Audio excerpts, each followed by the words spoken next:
Imagine this: you're facing the most difficult moment of your life. You need help, you need guidance, you need hope. And suddenly, a man appears, he speaks to you, comforts you, helps you. You never forget his face. Days later, you discover something impossible. At the exact moment you saw him, he was hundreds of miles away, not traveling, not visiting, not even near your city. So let me ask you something. What would you believe? Would you trust your eyes? Would you search for another explanation? Or would you spend the rest of your life trying to understand what happened? Stay with me until the very end of this story, because what countless people claimed about Padre Pio continues to fascinate believers, skeptics, historians, and researchers to this very day.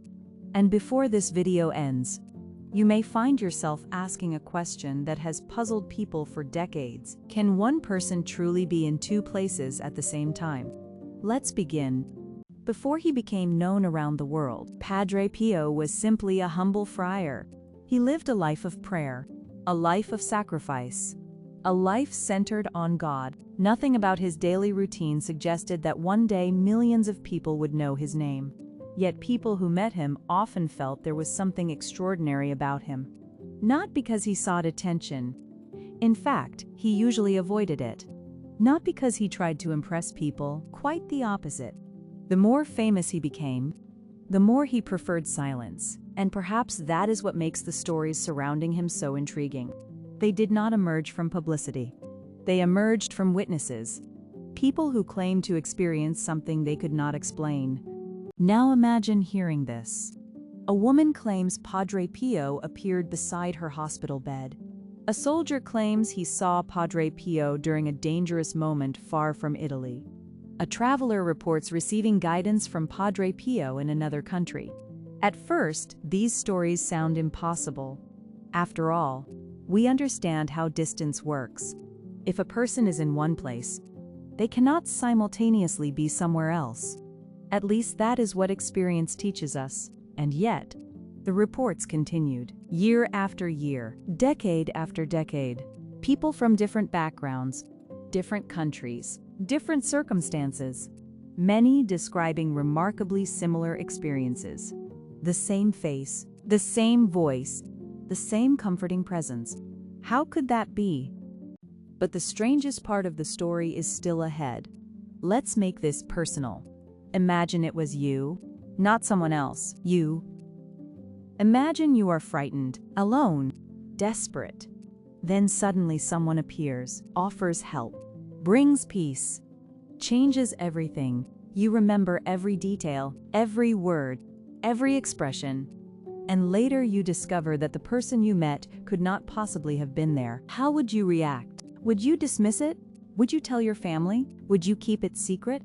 Or would it change the way you see reality forever? This is why the mystery of Padre Pio's bilocation continues to captivate people, because it forces us to imagine ourselves inside the story. Many extraordinary stories disappear because nobody remembers them. But this mystery endured because people kept talking. Witnesses came forward. Accounts were shared. Experiences were documented again and again. Different people described moments in which Padre Pio appeared exactly when they needed help most. Some reported receiving encouragement, others guidance, others protection. Whether someone believes every account or not, one fact remains: the stories never stopped. And perhaps that is why the mystery remains alive today. Not because everyone agrees, but because so many people reported experiences they considered unforgettable. This story is not really about distance. It is not even about miracles. At least not entirely. At its heart, this is a story about hope, because every person listening tonight knows what it feels like to need help, to feel overwhelmed, to feel uncertain, to wonder if anyone sees what you're going through. And that is why stories like this continue to resonate, because they suggest something many hearts long to believe: that we are not alone, that help can arrive unexpectedly, that God can work in ways we do not fully understand. And whether someone interprets these accounts literally or symbolically, the message remains powerful. Hope often appears when we least expect it. If you enjoy stories about saints, miracles, mysteries, and extraordinary moments of faith, subscribe to Divine Stories. Every week, we explore true stories that continue inspiring people around the world. And tonight's mystery is about to become even more fascinating. Perhaps that is why the story of Padre Pio survives. Because it refuses to fit neatly into a box. Skeptics ask questions. Believers see signs. Historians examine records. Researchers study testimonies. Yet the mystery remains, and maybe that is part of its power. Not every question receives an easy answer. Not every mystery disappears. Some stories continue, inviting reflection generation after generation, and this is one of them. Maybe the greatest miracle is not bilocation itself. Maybe the greatest miracle is what happened to the people involved. People who felt forgotten suddenly found hope. People who felt abandoned suddenly found comfort. People who felt afraid suddenly found peace. Those transformations changed lives.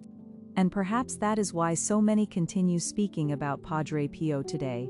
Not because of what happened, but because of what happened inside people, inside hearts, inside souls, inside lives that were never the same again. Let's pray. Lord, thank you for reminding us that your presence can reach us even in our most difficult moments. When we feel alone, help us remember that you are near. When fear overwhelms us, fill us with peace. When uncertainty clouds our path, guide us with wisdom. And when we need hope, help us trust that you are working even when we cannot see it. Strengthen every person listening tonight, comfort every worried heart, and remind us that no distance is too great for your love. Amen. Before you leave, I would love to hear your thoughts. If someone you trusted told you they saw the same person in two places at the same time, what would you believe? Would you search for a logical explanation? Would you call it a miracle? Or would you remain undecided? Leave your answer in the comments. I read every one of them, and your perspective may help someone else think about this mystery in a completely new way. Until next time, stay curious, stay hopeful, and never stop searching for the extraordinary.